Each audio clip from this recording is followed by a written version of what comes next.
This is the Grow My Clinic podcast by Clinic Mastery, where we help you deliver amazing client experiences to grow your clinic. Well, welcome back to another episode of the Grow My Clinic podcast. I'm your host, Jack O'Brien, again today. Firstly, thank you for investing the time in growing your clinic and in investing in yourself and your personal development. It's such an important investment, and today will be no different. I'll introduce you to our guest in a second, but again, thank you for your reviews and ratings on iTunes, Stitcher, Spotify, SoundCloud, on all the platforms. We read every single one and they really help us to get noticed and to help spread the message, to spread the love, to spread the good word of the Grow My Clinic podcast. So thank you. Thank you for doing that. Now, without further ado, let me introduce to you our guest today. We have Rebecca Clare from PhysioWest in South Australia in Adelaide. Beck, how are you today? I'm very well, thank you, Jack. Thanks for having me on board today. My pleasure. Thank you for that for putting up with that verbose introduction. But we're really excited to have you on board. For those who are unaware, Beck and her partner Grant lead a clinic in Adelaide that is absolutely cranking. But also, Beck is a recent addition to the Clinic Mastery team. She's one of our Admin Mastery mentors. She's an admin legend, a clinic client experience officer for her clinic owner, and she's been a brilliant addition to the Clinic Mastery arsenal. Beck, can you tell us a little bit about your story? Because I think off the top of my head, you're the only guest we've had on that's a non-clinician so far. You're not a physio, although you own and work for PhysioWest. What is your background? Who is Rebecca? Yeah, that's absolutely correct.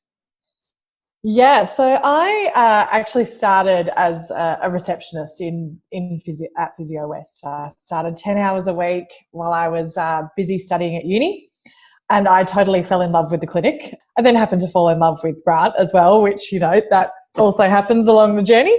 No, but my story is that I was actually studying an undergraduate in law at the University of Adelaide. Right. I was hell-bent on becoming a lawyer. And look, it just, in the end, I saw this other world in health and I really wanted to help, but I didn't necessarily want to go back and say study to be a healthcare professional. I thought that my skills and my problem-solving ability would be actually really beneficial in a clinic setting. Okay. I've since also then completed my Masters of Law, specialising in HR and employment relations. So a bit of a study addict. And so I did that through the University of Melbourne. So just recently finished that. But yeah, I started 10 hours a week. I really loved interacting with clients. My problem-solving brain then led me to more into the business side of things, which then in turn led me back to the clients too, because it was all about client experience and the value that, as say, an admin person, if you want to pop that label on me for the time being, could actually have on the outcomes of patients. And their health outcomes, but also their happiness, but also the support that we could provide to practitioners in that space was just enormous. So I was just really passionate about it. So I took on more and more and more, and then took on co-ownership. Yeah, there's so many threads that we could pull on there. We're going to park a couple and come back to it. We're going to park on the labels and the titles that we put on admin staff. We're going to come back to that. And we might also revisit the idea of leadership for the admin team and helping them add value to a clinic beyond answering phones and transcribing medical letters.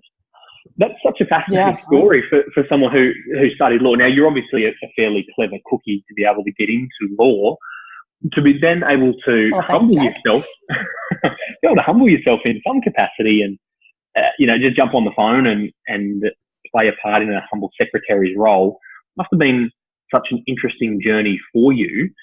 What was that like, and what's that evolution been like for you from a part-time casual front desk girl to now being a clinic owner? What's that been like? Yeah, really interesting transition, actually. And I guess that's where I also felt when I first started my role that it was really just a transient role. I was there just because I was at uni, 10 hours a week suited me. But I actually, moving through that role, and yes, somewhat humbled to be answering the phones, but I think if you devalue that, in a sense, you devalue yourself. The impact that you can have over the phone with someone is just enormous. And to own that and to empower yourself in growing as a person, and your personal mastery was something I was really passionate about. So that's what led me in part, mostly, to Clinic Mastery, was actually the personal mastery journey that I had to go on in order to deliver better client outcomes, but also to be a better leader. So yeah, that's what really led me to there. And it was really interesting. It was actually more so the way that people perceived me, that I was, oh, well, you're just a receptionist. And it does take a little while to break down that barrier, but it actually, it's a matter of you breaking it down personally. Because if you're sending out, I hate to say this, but if you're sending out those vibes to the world, they're the ones you're going to get back. Yeah. So Absolutely. it's about owning the role and being viewed as important, and really knowing the impact that you can have. So it was a really interesting transition. So I went from 10 hours a week to maybe 25. I then bought a house, so I needed, full-time employment. So I approached Grant and I said, look, I'd really love to come on full-time. And I was really enjoying my work. So balancing that and uni was a lot of fun. But yeah, it just then evolved from there. And it's sort of the person that you attract to your business as well. I thought Grant did that in a really good way. And we continue to do that with our team, is to go, this is not just what you'll be doing, but we actually want you to look for stuff. Get really involved and get super passionate about it, because there's things, even as an owner now, that I don't necessarily see. But if someone comes to me with an idea, I'm like, yeah, that's awesome. Why don't we embrace that? So it's about that continued personal development too, and always looking to be better at what you're doing. That's just absolute gold, Beck. I love it. How about now that you've finally completed your studies in law, and majoring in HR and employment law is quite useful in a clinical environment. Yeah. Is there any crossover there? How are you able to bring your external skill set into your physio practice? Oh, absolutely. It has a huge impact. I mean, we have a relatively small team, but that doesn't negate the fact that I'm at least able to really understand our obligations as an employer and what really good workplaces look like in terms of team culture as well. It's not just about the law. Yeah, I can understand and read that. That's cool. But it's also about going one better in terms of creating a good culture. It's been super helpful. I think what law taught me was problem solving. So to be really solutions focused, and solutions focused is just like my main mantra is, okay, so we've got a problem here. How do we go about solving it? And being able to weigh up each of those options that are put in front of you and go, yeah, this is probably the best way forward, or why don't we try this? The fact that I've finished it is also really nice. Obviously study and owning a clinic can be a little tricky at times, but I absolutely loved learning too. So that's really what I took away from uni, is the constant learning. And improvement of oneself too. So I just really thoroughly enjoyed it. I couldn't speak more highly of the lecturers and all the tutors that I had in terms of that personal growth as well. In terms of other technical skills, it improved all of my writing and communication with people. Mostly, my team or providers that we might work with. In our other life, we have another allied health business, and that is focused on workplace health and safety and workplace injury. So the fact that I understand HR and workplace law is super helpful in then being able to talk at the level that my clients are concerned about within their workplaces. So certainly it's very transferable. You don't need to take the study that you've necessarily done or the title into that specific profession. I think being able to then mold it into another space is also really valuable. Yeah. I love that. It's a really good lesson, is to look at that transferability. That phrase for me is awesome. One of my mentors, who funnily enough is a lawyer, is a solicitor, and when they hired a legal secretary, they weren't looking for just someone who could type, 80 words per minute. They hired a barista, which it has no correlation to the law, but yet they were looking for someone who had skills that could translate and transfer over into a corporate office environment that creates amazing experiences for people. And that just really resonated with me, thinking we don't need to, just because we're hiring someone for an admin clinical role, doesn't mean we need someone with admin experience. Someone with, in your case, legal experience or barista experience, whatever that might be, can add a massive impact to the clinic. I love it. Okay, Beck, let's change gears here now. We talked about, or we touched on, the titles of our admin team or our receptionists. what title do you give your girl? Well, the people, I shouldn't say girls, but what title do you give in your clinic that are out the front? Yeah, so as the client experience officers or CEOs, at our clinic, they love that title. They go home and they're like, I'm a CEO. Well, in part they are of their role, It's about having that complete ownership, but also having at the forefront of their own personal definition, client experience. It really focuses them on that. Receptionist for me personally, and the reason why we moved away from it was a lot to do with my own personal view on that title. Look, it's not bad. It's a functional title. Like, you can't shy away from that. It's primarily what the role is going to look like. However, when you start to embody that, you also start to, it has a very traditional connotation, is I guess what I'm trying to say, is you walk into a lawyer or you walk into a doctor's rooms and you speak with the receptionist. Generally speaking, that receptionist has no authority to necessarily make a decision. Their role is to answer the phone and do data entry. And the role that my team play is certainly not that. Yes, they'll do some data entry and yes, they'll answer the phone, but they do also have authority to make some decisions. And having at the forefront that client experience is our number one focus is super important. It also means that when they go about their data entry and their reception roles, they have the client in mind all the time. Yeah, it's not just a functional task. Yeah, okay. And when you say they've got discretion to make decisions, what are we talking about? Let's get really practical. Yeah, so it could be overscheduling. So rather than, as a clinic owner, being the bottleneck, I mean, there's still so much room for improvement even within our own clinic. But we are traditionally perfectionists and a bit control freakish. Not a word, but I'll use it. And I know that from my own perspective. So also handing over some of those tasks. So whether it be liaising directly with a clinician or a team member about their schedule and, where certain breaks or a lunch break, or can they start early or can they do this? Some stock as well. They make decisions around that. So you give them a budget that they have to work towards? Yeah, correct. They have a budget to ensure that the stock we are well stocked and have enough that our shelves look really full. So it's an inviting area for people to purchase product. And we have enough on hand so that when the practitioner does recommend a product, we can actually sell that to a patient. Oh, look, what else do they make decisions about? Yeah, social stuff within the clinic. Coming back to what we were speaking about before, is not necessarily looking for a receptionist and who's done that role already in the past. Our best team members from a CEO perspective have been hospitality trained. Yeah, sure. So they're very client experience oriented already. They can work under pressure. They can largely work unsupervised, and they get that they've got to be on their feet sometimes. So sometimes there's going to be a super busy period and sometimes it's going to be a bit quieter. So they're generally a bit more outgoing. So we also have them organise all of our social events. And they'll be taking on social media soon too, because they're great at it. They do. Yeah, well, it's interesting, isn't it? Because a lot of people would say, oh, it's a negative. The front office staff are always on their phones, on Facebook.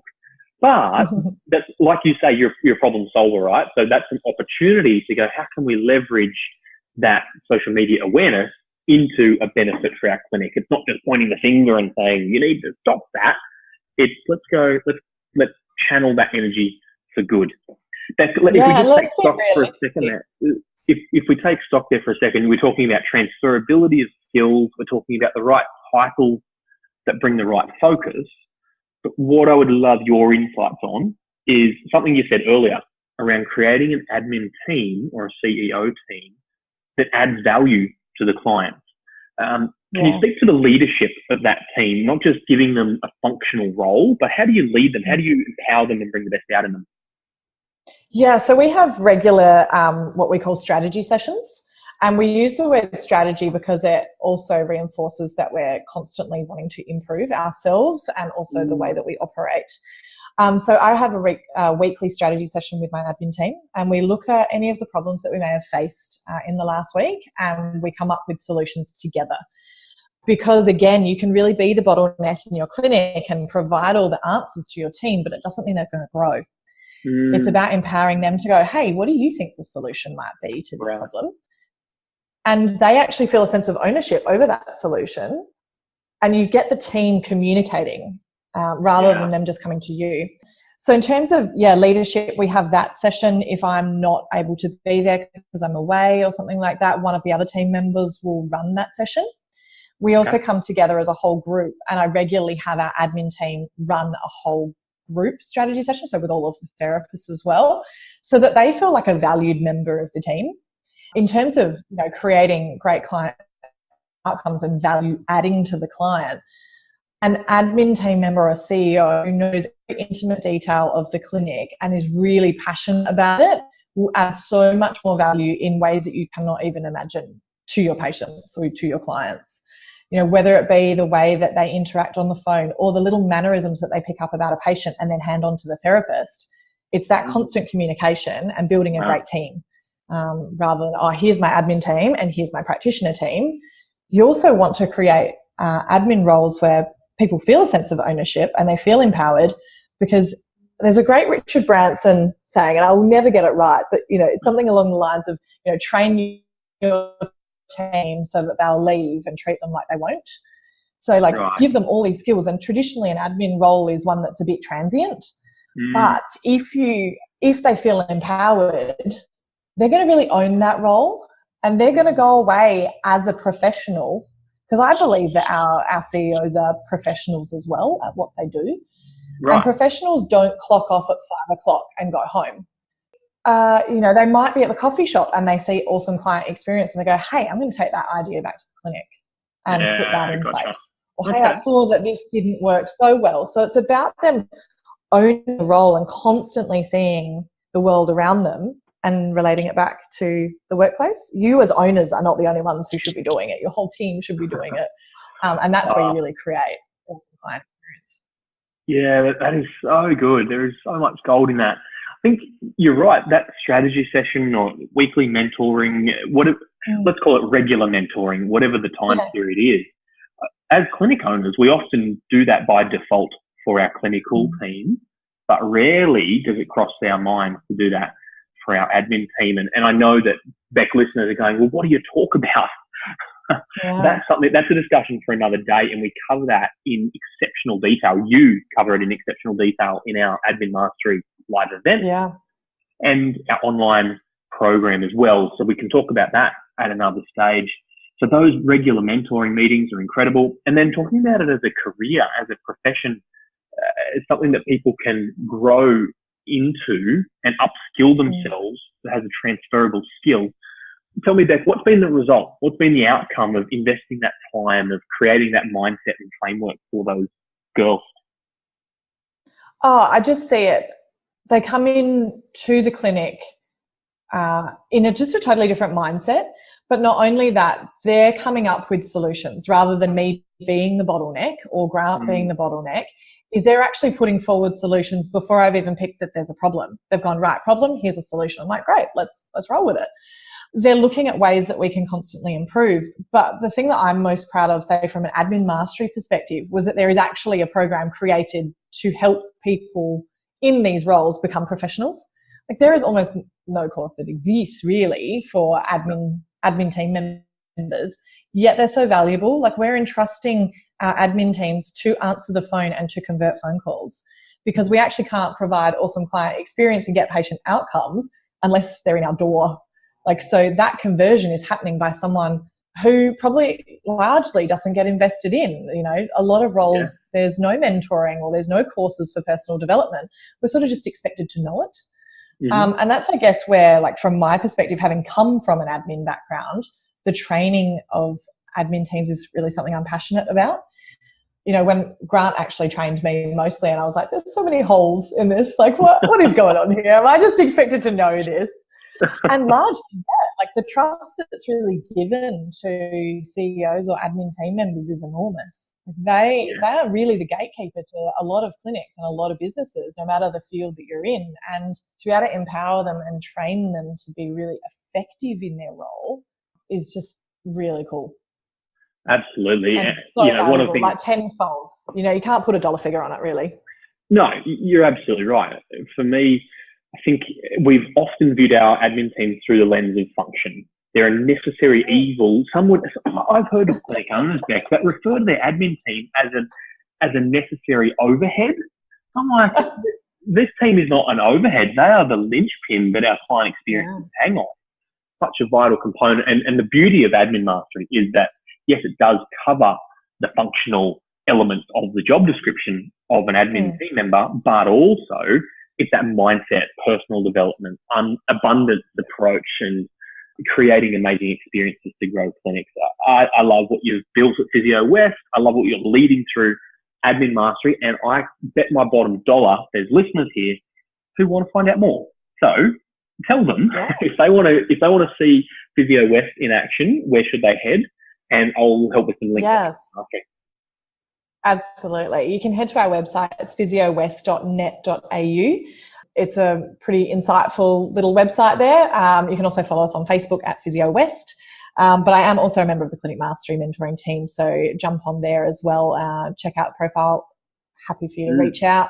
I'm super passionate about it. Coming from an admin background, moving into a professional role within a clinic and then owning one has been quite a journey, and a really insightful one that I'm just super passionate to talk to anyone about. I love it. And for those who are playing along at home and want to check out Beck's profile on our Clinic Mastery website, that would be clinicmastery.com/team. You'll be able to find it all there. And Beck, if people want to read more about Admin Mastery, there is live events in almost every capital city around Australia. Yeah, there is also an online program where people can have access to training materials, resources, and a powerful mastermind community. All of that can be found at www.clinicmastery.com/admin-mastery. clinicmastery.com/admin-mastery. So there you go, listeners. You can find all of the show notes, all of the links at the regular home of the podcast, clinicmastery.com/podcast. There's a number of URLs to spit out all at once, but we made it in the end. Beck, thank you so much for joining us. We've really appreciated your insights. Any pearls of wisdom to leave the listeners?